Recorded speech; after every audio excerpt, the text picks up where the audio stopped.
뉴욕, 뉴저지 오바마 케어 건강보험료가 또 인상됩니다. 민주당 대선 후보 전국 여론조사에서 엘리자베스 워런 상원의원이 조 바이든 전 부통령을 제치고 처음으로 선두에 올랐습니다. 내년부터 ACT 시험이 점수가 낮은 과목만 따로 재시험을 칠 수 있도록 변경될 예정입니다. 국제선 출국자들의 얼굴 인식 출국 확인 시스템이 JFK 공항 터미널 1에도 설치됐습니다. 뉴욕과 뉴저지의 백신 접종률이 전국 최하위권을 기록했습니다. 이상은 이 시각 주요 뉴스입니다. 시청자 여러분 안녕하십니까? KBN 뉴스입니다. 2020년도 오바마 케어 공개 가입이 오는 11월 1일부터 시작되는 가운데 뉴욕, 뉴저지 오바마 케어 건강보험료가 또 인상됩니다. 미주 한국일보가 어제 확인한 뉴욕, 뉴저지 주정부 오바마 케어 건강보험 자료에 따르면 뉴욕주 개인 건강보험료는 전년보다 평균 6.8%, 뉴저지 개인 건강보험료는 평균 8.7%씩 각각 오르게 됩니다. 뉴욕주 재정국에 따르면 2020년 뉴욕주 오바마 케어 온라인 거래소에서 개인 보험을 판매하는 보험사는 총 12곳으로 월 평균 보험료는 전년에 비해 6.8% 인상된 $608로 유나이티드 헬스케어의 인상률이 15%로 가장 높았고 이어 오스카 14%, 엠블렘 13.5% 등 두 자릿수 인상률을 기록했습니다. 개인 보험 외에 소규모 직장 보험도 보험료가 평균 7.9% 오릅니다. 오스카가 17.5%, 유나이티드 헬스케어가 13.3%로 인상폭이 컸습니다.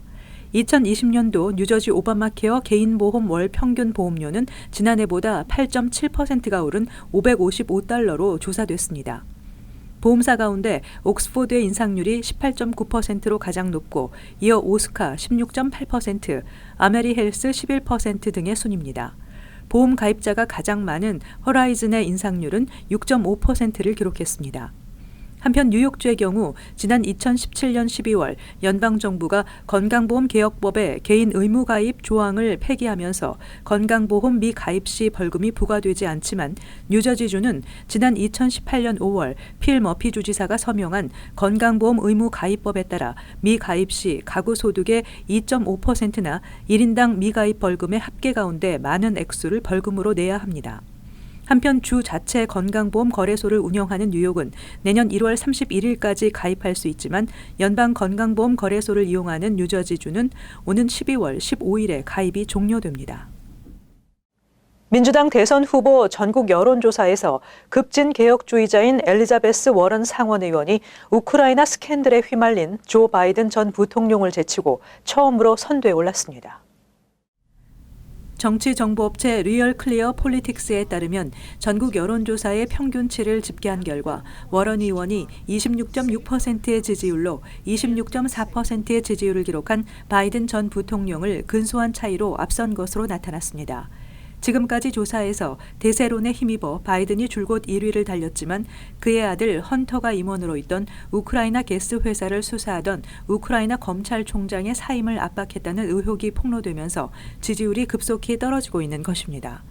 이미 대선 향방을 좌우하는 핵심 지역인 캘리포니아 지역 여론조사에서 워런 의원은 29%로 20%인 바이든 전 부통령을 앞섰습니다. 워런 의원은 아이오와주와 뉴햄프셔주 여론조사에서도 1위를 차지했습니다. 워런 의원은 부유층 증세와 대학생 대출 삭감 등 좌파 정책을 내세우며 젊은 유권자들로부터 인기를 끌고 있는 데 반해 최근 심근경색 진단을 받고 건강 문제가 불거진 버니 샌더스 상원의원의 지지율은 하강세가 뚜렷하게 나타나고 있습니다.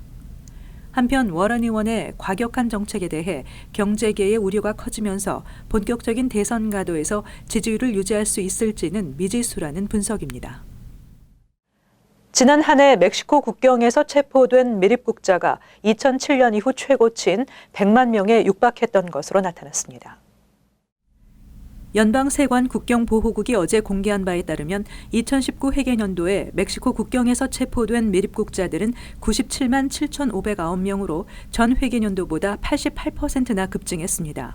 특히 지난 5월 한 달 동안에만 14만 4,255명이 체포돼 월별 체포 기록으로는 사상 최고를 기록했습니다. 그러나 6월에는 9만 5천여 명으로 줄었고 지난달에는 5만 2,500여 명으로 감소하며 4개월 사이 65%가 줄었습니다. 미국 멕시코 국경에 몰려드는 이민 행렬로 올 한 해 국경 위기가 통제 불능에 빠졌었지만 최근 4개월 사이 안정화된 것으로 분석됩니다. 마크 모건 연방세관 국경보호국 국장 대행은 백악관에서 열린 브리핑에서 국경 체포 이민자 수치를 현재 하루 1,700명 수준에서 500명대로 줄여나갈 방침이라고 밝혔습니다. 내년부터 대입 학력평가 시험인 ACT 시험이 점수가 낮은 과목만 따로 재시험을 칠 수 있도록 변경될 예정입니다. ACT 시험은 내년 9월부터 학생들에게 과목별 재시험을 허용해 슈퍼스코어 취득을 용이하게 하는 새 방안을 도입하기로 했다고 뉴욕타임즈 등이 어제 보도했습니다. 읽기, 수학, 과학, 영어, 쓰기 5과목으로 구성되어 있는 ACT 시험의 기존 방식은 쓰기 영역을 제외한 각 부분을 36점 만점으로 4과목의 평균을 낸 후 총점이 계산됩니다. 그러나 새 방안은 더 나은 점수를 받기 위해 모든 과목 시험을 다시 치는 것이 아니라 점수가 낮은 과목만 따로 재시험을 칠 수 있도록 변경한다는 계획입니다. 뉴욕타임즈는 새 방식 도입 배경은 학생과 학부모가 표준화된 시험 하나로 학생들의 능력을 평가할 수 없으며 사회 불평등을 해소하기 위함이라고 전했습니다. 단 대학들이 어떤 방식으로 학생들의 슈퍼스코어를 채택할지는 아직 공개되지 않았습니다. 일부에서는 새 방식이 저소득층 학생들에게는 더욱 불리하고 혜택받은 학생들의 점수를 높여줄 것이라고 예측하고 있습니다. 한편 온라인 대학 입시 포럼 칼리지 컨피덴셜의 셀리 루벤스턴 선임 기고자도 뉴욕타임즈와의 인터뷰에서 원래 방식보다 더 많은 노력이 요구될 것이 예상된다고 전했습니다. 국제선 항공기를 이용하는 출국자들의 얼굴을 스캔하는 얼굴 인식 출국 확인 시스템이 JFK 공항의 젯블루 항공사에 이어서 루프트한자 항공에 위치한 터미널 1에도 설치됐습니다. JFK 공항 터미널 1의 루프트한자 공항은 8일부터 안면 인식 출국 확인 시스템을 설치하고 본격 가동에 들어갔습니다. 해당 항공사를 이용하는 모든 여행객은 공항 이용 시 얼굴 스캔에 반드시 응해야 하며 시민권자도 포함됩니다. 안면 인식 출국 확인 시스템은 연방세관 국경보호국 데이터베이스에 입력된 탑승객 여권 사진과 탑승객들이 탑승 수속 과정에서 찍은 안면 사진을 대조해 외국인 여행자의 출국 여부를 자동으로 확인하는 시스템입니다. 연방당국은 안면 인식 시스템 도입으로 테러 용의자는 물론 오버스테이 불법 체류자 색출에도 큰 도움이 될 것으로 기대하고 있습니다. 한편 안면 인식 시스템 제조사인 비전박스는 탑승자의 여권이나 탑승권을 제시하지 않아도 안면 인식을 통해 정보 확인이 가능하기 때문에 비행기 탑승 시간을 줄일 수 있다고 전했습니다. 뉴욕과 뉴저지의 백신 접종률이 전국 최하위권을 기록한 것으로 나타나 백신 접종 시스템과 인식 개선이 시급한 것으로 지적됐습니다. 금융정보 사이트 월렛허브가 발표한 플루, 인플루엔자, 폐렴, 파상풍, 대상포진 등을 기준으로 한 백신 접종률 순위 보고서에 따르면 뉴욕은 37.49점, 뉴저지는 36.35점을 받아 각각 전국 43위와 44위를 기록했습니다. 뉴욕은 성인, 노인 백신 접종률이 전국 42위, 아동 청소년 백신 접종률은 전국 31위를 기록했으며 뉴저지는 성인과 노인 백신 접종률이 전국 43위, 아동 청소년 백신 접종률은 전국 32위를 기록했습니다. 백신 접종률이 가장 높은 주는 75.05점을 받은 매사추세츠주였고 버몬트와 로드아일랜드, 노스다코타, 뉴햄프셔주가 뒤를 이었습니다. 월렛허브는 세계보건기구는 백신 접종으로 2010년에서 2015년 전 세계 1,000만 명 이상의 사망을 예방했다며 미국 역시 백신 접종으로 1994년에서 2013년 73만 2천 명의 생명을 구했다고 밝혔습니다.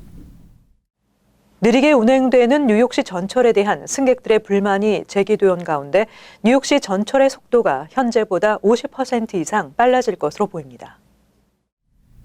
앤드류 쿠오모 뉴욕 주지사와 메트로폴리탄 교통공사는 어제 지하철이 현행 속도보다 최대 50%까지 빠르게 달릴 수 있도록 작업 중이라고 밝혔습니다.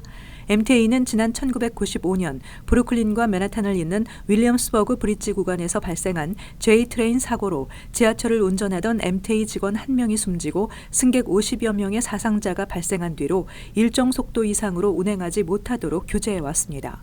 쿠오모 주지사는 속도 개선이 이루어지는 구역에서 더 빠르게 지하철이 운행되며 그 외 구역도 정해진 최고 속도로 지하철이 운행될 것이라고 밝혔습니다. 아직까지 지하철 운행 속도가 빨라지는 시점은 정확히 정해지지 않았지만 MTA는 지하철 신호 시스템을 새로 프로그램하는 등의 작업을 마친 뒤 안전상 문제가 없음이 확인되면 시작될 것으로 알려졌습니다.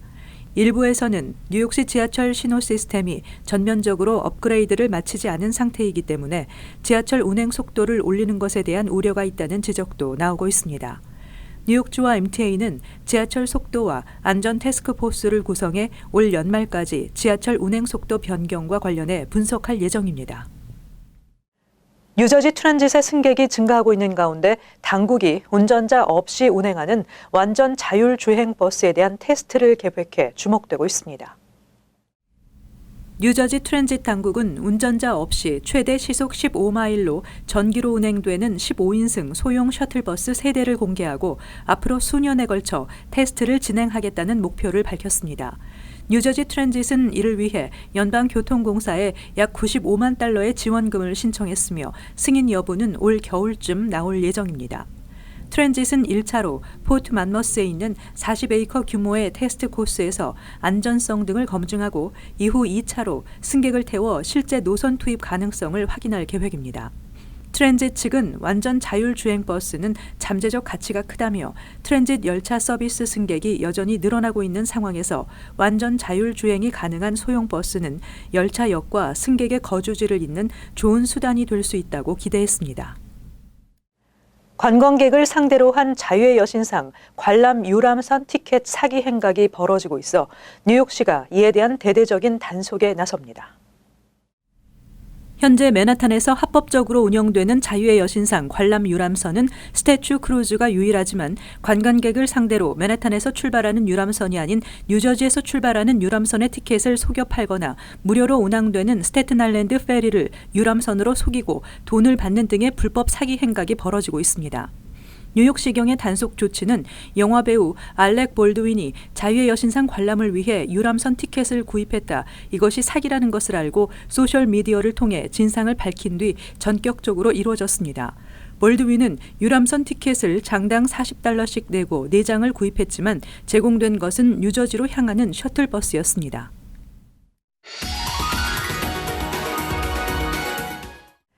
이어서 LA 지역 한인사회 소식입니다.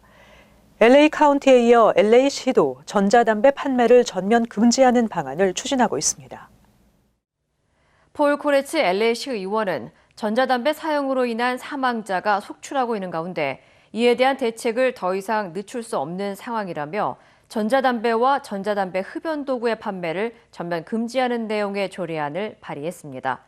앞서 지난 6월 샌프란시스코가 미국에서 최초로 전자담배 판매를 금지했으며 지난 1일 LA 카운티 슈퍼바이저 위원회도 관할 지역 내에서 전자담배를 판매하지 못하도록 하는 조례안을 만장일치로 통과시켰습니다. 한편 현재까지 미 전역에서 전자담배와 관련해 사망자 수가 18명으로 늘어났으며 정확한 사망 원인은 아직 밝혀지지 않았습니다. 캘리포니아주가 기호용 마리화나를 전면 합법화한 이후에도 암 시장은 여전히 기승을 부리는 것으로 나타났습니다. 전국 마리화나 비즈니스 협회 UCBA에 따르면 캘리포니아주가 마리화나를 합법화했음에도 불구하고 약 3,000개 업소가 영업 허가 없이 운영되고 있는 것으로 드러났습니다. 특히 캘리포니아주에서는 현재까지 판매 허가증을 받은 업소는 단 874곳에 불과합니다. UCBA 측은 캘리포니아주에서 기호용 마리화나 판매 업소를 허용하는 도시가 20%에 달하고 불법 마리화나 거래에 대한 처벌이 약하기 때문에 마리화나 암 시장이 커지고 있다고 지적했습니다. 이어서 간추린 소식입니다. 지난 8월 호보큰 판사에 임명된 벤자민 최 변호사가 리치필드 타운 판사에도 임명됐습니다. 리치필드 타운 정부는 어제 오는 28일 오후 7시 30분 리치필드 커뮤니티 센터에서 벤자민 최 신임 타운 판사 취임 선서식이 열린다고 밝혔습니다. 현직 타운 판사 중 한인은 최 판사가 유일하며 지난 8월부터 팰리세이드 파크 교육위원회 변호사로도 임명돼 활동하고 있습니다. 필라델피아 민사법원 배심원단은 니콜라스 머레이가 제기한 손해배상 청구 소송에서 존스앤존슨의 징벌적 배상금을 지급하라고 판결했습니다. 머레이는 미성년 시절에 정신질환 치료제 리스페달을 복용하기 시작한 뒤 유방 이상 비대 부작용을 겪었다며 존슨앤존슨의 제품에 대한 부작용을 고지하지 않은 책임을 물었습니다. 배심원단은 존슨앤존슨이 FDA 승인을 받지 않은 아동에게도 이 약물을 사용하도록 의사들을 상대로 판촉했다고 지적했습니다. 질병통제예방센터가 생후 6개월 이상의 아동과 모든 성인은 매년 10월 말쯤 독감 예방주사를 맞도록 권고하고 백신 접종률이 높아질수록 독감 바이러스 확산 확률도 낮아진다고 밝혔습니다. 블루크로스 블루쉴드는 독감 예방법으로 백신 맞기, 기침이나 재채기 할 때 입과 코를 막기, 손 깨끗이 씻기, 독감으로 아플 때 집에서 쉬기, 눈, 코, 입을 만지지 말기 등을 꼽았습니다. 계속해서 환율과 증권 소식입니다.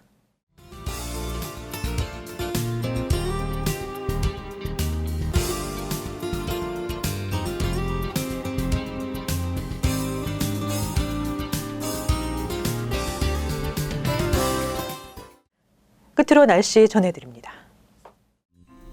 금요일 흐리겠습니다. 낮 최고 기온 60도, 섭씨 영상 16도, 밤 최저 기온 53도, 섭씨 영상 12도 예상됩니다. 토요일 대체로 흐리겠습니다. 일요일 가끔 흐리겠습니다. 이상으로 KBN 뉴스를 마칩니다. 시청해주신 여러분 고맙습니다.